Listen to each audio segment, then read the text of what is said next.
بچه‌ها سلام، خسته نباشید. حالتون خوبه؟ سلامتید؟ یه صبح دیگه رو با شما میخوایم آغاز کنیم.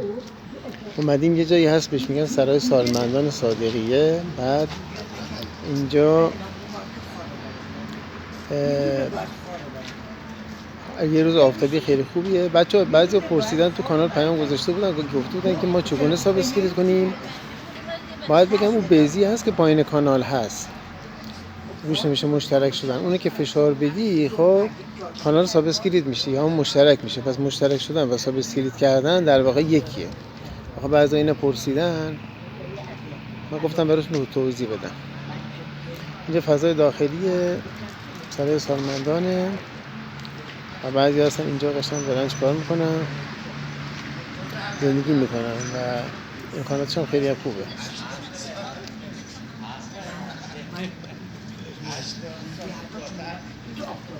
پس از اینکه وقت میذارید و از اینکه کانال رو سابسکرایب میکنید خیلی ممنونم. دستتون در نکنه. خیلی ممنون.